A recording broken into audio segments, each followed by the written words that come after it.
History happened everywhere. The verdict. This is our after-show podcast where we look back at the most recent episode, The Jaws of Death in Hong Kong during the 13th century. So if you haven't listened to that, do go back, check it out, or else you will encounter spoilers ahead. Bite, Mongol, wheel, dragon, song, gin, joke. Public lavatories, goldfish, gin martini in a big box. Standing navy, question mark. You could use this at the start.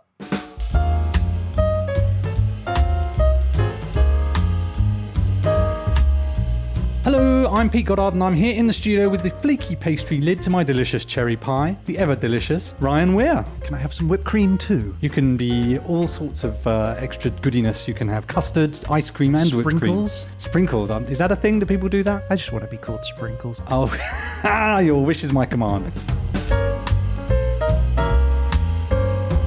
And of course, we are joined, as ever, by the distinctly divisive, the judge himself, Mr. Paul Dursley. I think I'll be a Mr. Brûlé. I've got to say, I think distinctly divisive is probably the most accurate one of those we've ever done. Yes, he does generate strength of feeling all around in one direction or another.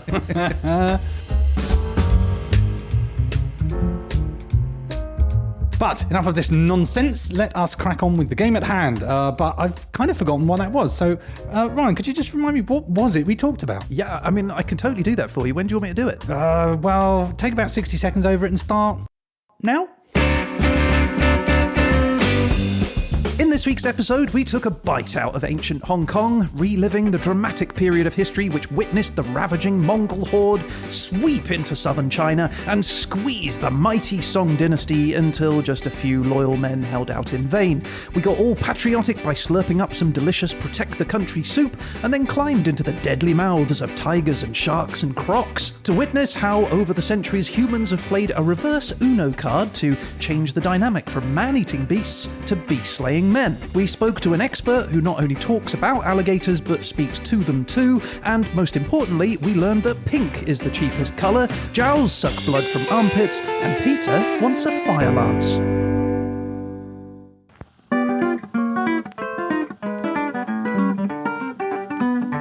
That was last week's episode done, summarised nicely. Nice one, son. Now we're over to a young Dursley, who's gonna tell you what he thought of thee. He'll take you apart without any care. He's the lovely Paul Dursley. The lovely Paul Dursley. Yes, it's all come flooding back to me. I do indeed want a file answer, and I want to press you more on that matter later. I would observe it was a tricky episode this week. Have you had any Secret Service type people from the Chinese security service following you around since the episode was recorded? I think if we listen in, we can hear some slight clicking on the line.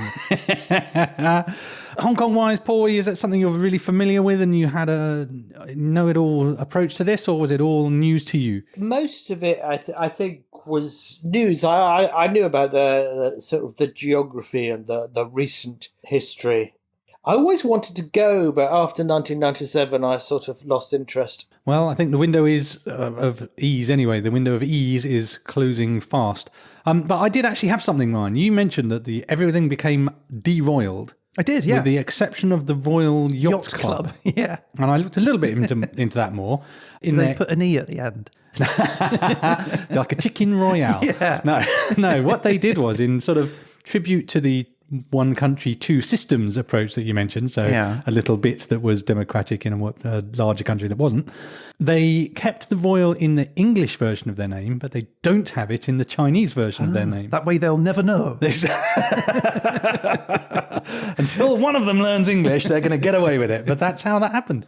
Oh, that's amazing. How about that? That's not unique, actually. There are a lot of things in Ireland, especially in Dublin, that are still royal, like the Royal Irish Show and the Royal Irish College of Surgeons. They sort of just never dropped them. It's sort of very odd. I don't know. Perhaps there were lots of Protestant surgeons. I wonder if, given the 50-year contract that China agreed, maybe the Royal Yacht Club will finally drop the Royal after the next, 40-odd years or whatever. Note to self, in episode 472, we will revisit the question of whether they're still the Royal Yacht Club. Maybe I'll just join and then I'll let you know. Oh, that'd be great. So, 1997... That's Watch out. Math attack. 25. Numbers at work. So that is, 25 years, so they're halfway through. It's like a and they've beautiful mind. You can imagine his face with all the symbols hovering numbers. around. And they've reneged after halfway. Doesn't bode well for them, does it? But still, good luck, Hong Kong, with everything.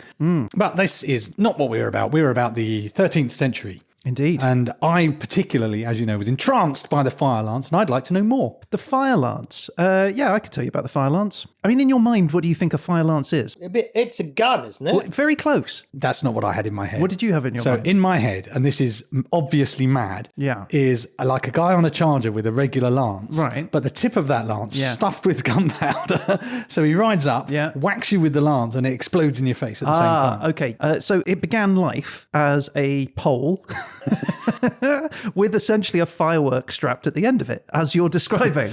And it was used in sort of melee fighting. The guys with these poles would run in and just set them off, and it'd be like a flashbang, and everyone would be like, "Whoa, what's going on?" And it might give you the advantage to do some stabbing or whatever. But as gunpowder improved, the explosive discharge increased as well, and they started to add things like porcelain shards in it and small little bits of iron and things. Yeah, so as it explodes, those things start firing. Grenade on a across. stick at that point, isn't it? Yeah, and it became a kind of like a flamethrower meets shotgun, is how it's described. But it only has a short range, so you're kind of right. But you can be about 3 meters, about 10 feet away from the person when it explodes, and they could still be, damaged by that. It feels like one of those weapons that is feared by the enemy and the user alike. Well, I guess it's at the end of a pole, so you've got and it's pointed away from you. But you only get one shot at it. There were some later that had 2 shots, but on the whole, once you've lit it and it goes off, then you're just a man with a pole, and that's it. By the late 13th century, the barrels had transitioned to metal. Jin Dynasty used paper ones, which allowed them to quickly re-upload. And so the explosive blast got bigger and bigger, and eventually it just became the first hand cannon. And in 1233, Jin Dynasty soldiers used fire lances successfully against the Mongols, and they backed them up. They were so afraid of them, they backed up into a river where 3,500 of them drowned. Wow. Isn't that amazing? I would back up in the face of a porcelain shard exploding mass on a stick. So, question for you. When was the last recorded use of a fire lance? Boxer Rebellion, 1900. No, it was 1660, used on board British ships. Why was it used on a ship? Well, I guess to set fire to things like masts and sails and stuff, ropes and Try and things. poke it across to a ship that you were amidships with. Yeah, I guess so. Like you pull up alongside somebody and then set fire to them. Jab them with your explodey stick. Or indeed, if you got it through the porthole thing or the cannon hole bits, that's where all the explosives and stuff are, right? You set off a flamethrower through there, you're going to know about it. I wouldn't want to be tasked with making that shot. But why don't you just use a cannon? They also had cannons, I would imagine. Well, exactly. So why use older technology when you've got cannons? And this is why you should have been an admiral. And we are just lowly seamen. You're expecting me to come back with something about seamen, aren't you? I was, yeah. I know. So, question for you, Pete. Having heard what you've just heard, are you still interested in a fire lance? Absolutely, more than ever, if anything. There's some used ones on eBay. I'm sure you could pick one up there. Isn't that just a charred stick? It is, yeah.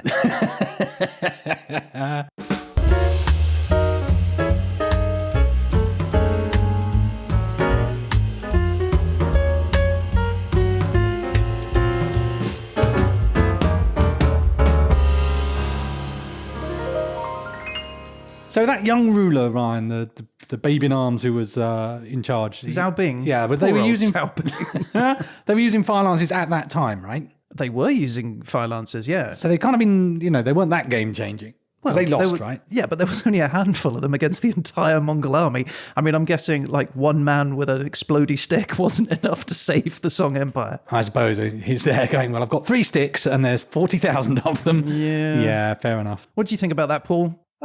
Well, these things happen. The end of an empire just happens. Well, yes, it does, doesn't it? It does. All empires will decay. I guess so. People know. What's the quote from Ozymandias? My name is Ozymandias, King of Kings. Look on my works, ye mighty, and despair. that come from? Exactly. That was excellent. And this was sort of carved onto a statue in the middle of nowhere in a desolate city. Yeah, there's a desert of sand and there's these stumps of 2 legs of a one-time giant statue, and it's all gone. All gone. Okay, so one of the things that I discovered that was rediscovered was Zhao Bing's grave. Yes. It was discovered in the 1960s. And despite the body not yet being identified, in 1984, there was a joint Hong Kong-Shenzhen effort to try and restore the gravesite. So you can go there now and you can visit it in present-day Chaw'an. They jumped into the sea, so there's a strong chance that they didn't recover the body, isn't there? Yes, absolutely. There's a strong chance maybe he got away. Well, that's how I was hoping you were going to tell the story, but it was a bit more tragic than that. So we did talk about young Zhao Bing, and it got me thinking about other young rulers, because he was seven years, I think, old when he became emperor. So I had a little look at other young kings and regents. So in the British monarchy, we have Mary, Queen of Scots, who ascended to the throne at the age of 9 months old. And she was French. She was beaten by Henry VI, though, who was 8 months and 26 days old at the time of his coronation. These were positively elderly compared to Alfonso VIII of Spain. He was crowned king the day he was born. Really? It will not surprise you that his mother, Maria Christina of Austria, on the subject of rulers being from all over the place, was the regent until he became 16, and then he became proper king. You mean they didn't allow a newborn baby to be an actual ruling king? The king offers the following proclamation: wah, wah, wah. And when he was 2, the answer to everything was no. Oh, yeah. Could you imagine? The tantrums. Well, actually, talking about young monarchs wasn't... Oh, God, I never know. There are so many Louis. But one of the Louis had a very long reign of 72 years. And he started out very young, and basically the whole life. And I think he's the longest reigning monarch ever. Judge Dursley is referring to Louis XIV, also known as Louis the Great or the Sun King, who was King of France from the 14th of May 1643 until his death in 1715. His reign of 72 years and 110 days is the longest recorded of any monarch of a sovereign country in history. Thank you. So he lived quite a long time then? Yes, then. For then, yeah. Wow. I wonder how he was in the final days. Was he all there, or was he starting bold to make decisions? some... Yes, exactly. It's hard to worry about the consequences when you're 90 years old, isn't it? I read in the news today that Trump looks like he's ready to make his announcement to run for 2024. And should he win, he would be an 80-year-old president. Rather ironic, considering he called Joe Biden old man at 79. But you have to be 35 is the minimum age to become president. You can't be president at 16, Correct. for example. So why isn't there an age limit? I think it's something that ultimately needs to be considered, doesn't it? Because the Soviet Union used to specialise in very old leaders, didn't it? And that was mostly because there were all these factions all vying to become the leader. So they would, where they couldn't clearly win, they would all vote in someone who was so old they wouldn't last long. Yeah. So they might get another bite of the cherry later. Well, you get a lot of that, of course, in the Arab world, because the way succession works in the Arab world, it's not from father to son, it's from brother to brother. And it only goes to the next generation when the first generation is exhausted. And I think they're right at the end of the very first generation. That's incredible, isn't it? And so the next one, after when Saudi Arabia was founded in the 1920s, so it's all been brothers and brothers and brothers. And of course, they have huge families, so there are lots of brothers. And that sort of first generation is dying out. And they're just about coming into the second generation, who's sort of, I think is about 35, 40. It just feels like you need somebody who's like in touch with decisions that need to be made. Like somebody who, knows how to open a PDF, for example, might be useful. Someone who grew up without the internet no longer feels like they would necessarily be ideal for running a modern nation.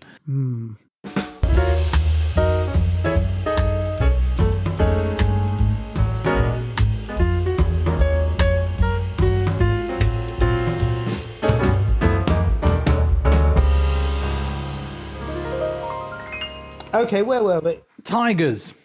I looked over my shoulder when you said it, like there was one behind me. Well, it sounded like a man who knows how to survive a tiger attack. I thought it was interesting that Marco Polo called them lions, and then he went on to describe them very much a tiger, which you can totally imagine happening. And it's ironic that the lion is often called the king of the jungle, but I think tigers do seem to be generally all round tougher and more jungly. Tigers live in the jungle. Yes. King of the savannah, I get. Yeah. I do have a point to pick you up on here. Okay. You said it was the second largest in mainland Asia, apart from one in Indonesia. I believe so, yeah. I think he's going to say Indonesia is not mainland Asia. Correct. but no, it changes the whole thing because it's not the second largest in mainland Asia apart from, it's the largest in mainland Asia. That's a very good point. You have done the tiger down there a little bit. All right. Don't jump on. Treating me like a Zalbing. You just threw me off the cliff. Oh, yeah. There you go. Whoop. He's thinking about his next grade. That's right. I've got to sabotage where I can. Do you want to know how to survive a tiger attack? I do now. You've mentioned that there might be some in the area. I would say stand still. Okay, that's a good point. What do you think, Pete? Any suggestions? I think you've got to protect your neck. How are you going to do that? Just cover it with my hands. Little scarf. A scarf. Chiffon. Shout at it. Shout at it. That's good. What have you got, Pete? Raise your hands. Look big. Raise your hands. Look big. Yep, that's also good. Anything else? Throw something at it. No. Don't throw something at it. Don't run, though, because then it's like, hey, it's a hunt. That's exactly right. So, look, if you ever encounter a tiger that turns aggressive, the advice It is... feels like it was the sort of thing a tiger might do. Not at any necessarily. moment. They tend to be sort of like spooked, and so they will just sort of run off. It's not in their interest to attack you unless they're super hungry. And remember, they have that feast or famine thing, right? Yes. But let's say you just stumbled across a tiger in a clearing or whatever. The advice is to stay calm, be motionless and quiet, make yourself look bigger, and if they don't leave, keep facing it, look them in the eyes, maintain that eye contact, and back away slowly. Always keep eye contact. Alternatively, use fire if you happen to have a fire lance on you. Why I always have one handy. Climb a tree. Apparently, they don't climb trees very well. Oh, really? Yeah, it's one of the big cats that just don't. I cannot imagine in that scenario filtering through my mental Rolodex of big cats that can and can't climb trees and making that call. Yes, exactly. Leopards. Leopards, lions. Leopards famously climb trees. They sort of lounge in trees, do leopards? Don't they also drag their food up into the tree as well? to eat Yes, it? Yeah. exactly. So, yeah, don't if it's a leopard, do if it's a tiger. There you go. Easy to remember. Okay, so if it's spots, up tree not. If it's stripe, Go on. back away, Mike. Yeah, if you can remember that. Good on you. Roaring at it is another good way. One guy in India had a tiger approach him, came up really close, up to about 1 meter away. And it just roared at him. So he roared at it back, and they roared at each other for an hour until villagers were like, what is going on over there? And they came to the rescue, and it left. That's interesting because I gave my answer the way that I did because I have been in a situation where I was facing a lion in the wild. Wait, what? In Chiswick? No, this was in South Africa. So what happened? Well, it was a game drive, and because we saw a lion, and we got out of the truck and walked up to the lion. Just to be clear for listeners, a game drive isn't where you're shooting the animals, correct? Correct. Drive being driving a Land Rover, and then you look at the animals, and if you find something interesting, you get out. And this was a big male who just made a kill, and he had the animal, sort of a deer type thing, in front of him, and because it wasn't male because he had a big mane. And so before we got out, which I wasn't sure about, but I did, that, the tracker said, this is what we're going to do. We're going to steal that antelope. Yeah, you grab the legs, run. So as he was talking, what he did was he put his lighter in his shirt pocket and undid his shirt. This would be for later. So he was saying, okay, this is the situation. What we're going to do is we're going to walk up to it very slowly. And as soon as it recognizes that we're there, stop. It's unlikely to do anything because it's got this food and we're not going to go after the food. But if it does, these are the rules. The first thing to do is stand still. The second thing to do is raise your arms. The third thing to do is shout at it. Didn't say roar, but said shout. And the final thing, or the second last thing he said he would do was he would throw his weighted shirt at the lion and it would go for that. And the fourth thing was he'd shoot it. I mean, as plan Bs go, that's a pretty solid one. Plan D, yes. Peter, question for you. Should it have turned to the point where Paul had got his arms raised in the air and the lion was now had its attention on him and he was going to start shouting things at it, what would Paul shout? Bloody hell! You're not eating me today. And then he'd shove the game warden in front of him. Run for the hills.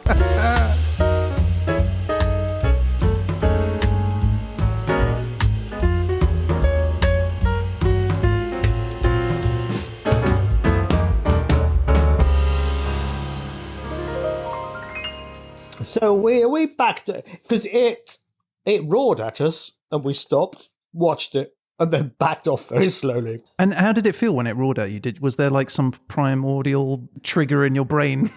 Go, nope. It was as the bowels loosened, not actually, but you felt them go. You know. Yeah.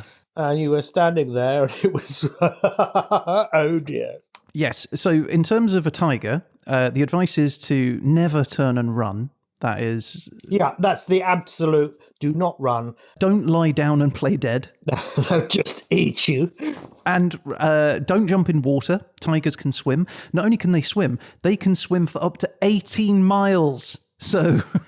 Wow. So really don't try and swim away from... I'm not a strong swimmer at the best of times, I think. Actually, have you ever seen a cat go in water? It's very funny. And finally, you mentioned earlier, Paul, about how your bowels loosened when the lion roared at you. Well, if a tiger approaches you and your bowels loosen, do not let yourself urinate in fear. It is a key trigger for a tiger because it thinks you're marking your territory. Oh, this was the last thing I wanted to do. That's so unlucky, isn't it? Yeah, and finally, the last thing to do is say you're being attacked by a tiger, Pete. It's too late. It's on you, right? Yeah. It's roaring. It's having a go. What are you going to do? You got no weapons or anything. You shove your hand deep into its mouth and make it gag. At bare minimum, you can choke on me. Can't bite if you've got its hand down its throat, apparently. Right. Do you want to know some people that were attacked by tigers in Hong Kong? Oh, really? These are more recent stories because I wanted to include them in the episode, but obviously they're more recent, not 13th century. So in 1911, we spoke about tigers being able to swim. A tiger swam out to Hong Kong's outlying island of Lama, and there it ate some cattle. And then just swam back to the shore again. Because you can imagine, this is Tigerland. I've got to be careful walking through the path in the jungle, in the forest. I've got to be careful. Then you're walking along the beach. Surely part of you's like, oh, I can relax now. And it comes leaping out of the ocean. Oh, come on. Mercat. So in 1915, Ernest Goucher, who was a 21-year-old police officer from England, and his Indian colleague, Rutan Singh, they were in Hong Kong, and they were attacked by a huge tiger. Singh died immediately, and Groucher was taken to hospital, in quotes, terribly lacerated about the loins. Oh, yawa. And then he died too. The tiger was hunted down and killed, and it measured over 7 feet. That's 2.2 meters from nose to tail and was about 3 feet 1 meter high. Its paws were 6 inches, that's 15 centimeters wide, and it weighed 288 pounds, that's 131 kilos. And they made an exhibition of the tiger in Hong Kong City Hall the day after it had been shot. Thousands lined up to see it, and so popular was it, they took the head and stuffed it, and it's now on display today at the city's police museum. What, did they sell the rest of the body off? Well, I don't know about that, but let me tell you this story. In 1942, during World War II, Hong Kong was occupied by Japan at the time, and they set up an internment camp to house like the non-Chinese prisoners, so British basically.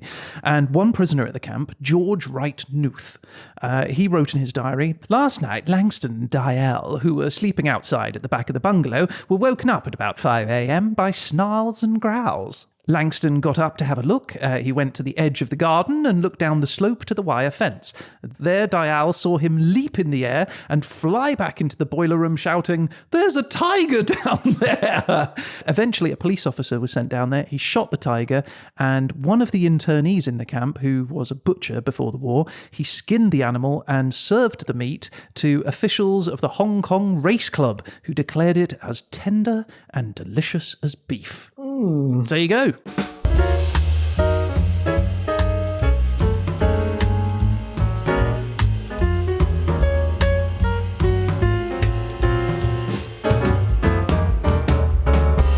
must move on to the actual point of being here, Ryan, which is to get you properly assessed and found whether you're fit for service or otherwise. Surely there's something else we could talk about. Do we have to do? No, we've got to move on, Ryan. We've come to the end of the line. It's time for you to step into the dock. That's you stepping into the dock. Oh, okay. I was wondering what that was. And prepare to face the judge. Judge Dursley, are you ready to give your verdict? Yes, I am. Will the defendant please rise? I have risen. And Your Honour, as usual, we shall start things off with asking about your verdict on the factual content of the episode. It's difficult for me to comment on the factual content as I'm not an expert on that part of the world. That's why I brought an expert in, Your Honour, if you'll forgive my interruption. Yes, you did. You did. I sort of forgot that. He knows his subject really well, doesn't he? He must be sort of the top man in his field for that. Absolutely. So I'll give him an A-, and I think I'm ready to give you a B-. Strong open. Yes. Next up, entertainment value, your verdict, sir. Oh dear. Well, I always thought you were quite good at accents, Ryan, but... I thought that was a compelling Ewan McGregor impersonation. Hello there. Oh, the grade for that C+. Oh, no. I'm beginning to see it now. And, of course, the ever-present, evergreen Dursley factor. Well, I think you've missed a trick on this one. I was really disappointed. I thought you were going to get your friend at Tom's Talking Animals to bring in an alligator. So, as you failed to do that, I shall give you another C+. Ooh, I'll take it. Ryan, before the judge passes his verdict, this is your chance to enter a plea. If you do choose to do so, now is your time. Okay, Your Honour, I recognise I stand here in the jaws of death. I wish for you to do the honourable thing and snatch me from it by giving me an excellent grade. And by me, I really mean Professor Chris Coggins and Celeste, our fan who sent in some wonderful facts which I was able to weave into our episode. Thank you, Celeste. Thank you, Celeste. Before I do that, something just popped into my mind. And Pete, hold half a credit for your gin martini gag. that was the idea. Sorry, Ryan, but I laughed out loud. It was very funny. You only really get to make a joke like that once, and when am I next going to be chatting about the martini guy? I was expecting, Ryan, from you some more gin and tonic gags and those sort of things, but sorry, let's be serious. Indeed. This is serious business. Very So the serious. defendant stands/cringes before you. Have you reached a verdict? Yes, I Can have. I have your ruling? I'll give you B-. That's a good grade. I don't remember the last time I got a B. You didn't get a B, you got a B-.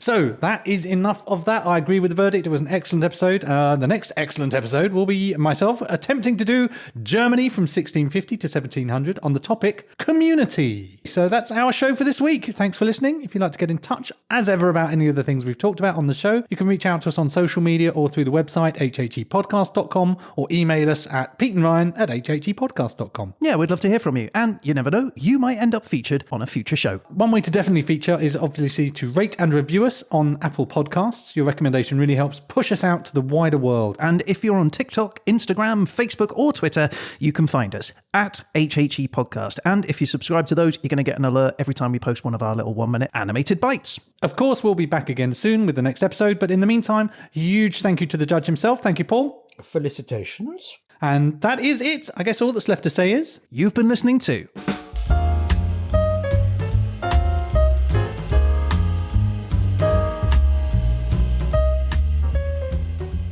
I can remember that, I think it was probably in the late 70s, there were public lavatories, I think in London, that used to have goldfish in the clear glass cisterns. What? Really? What, these were like Yeah. public toilets? Yeah, so when the lavatory when it flushed, and this was like a big bank of urinals, so there were lots of them. When it was flushed, sort of it emptied and the fish sort of flapped about on the bottom until it filled up again. No, that's not true. And then 10 minutes later, it just sort of did it again.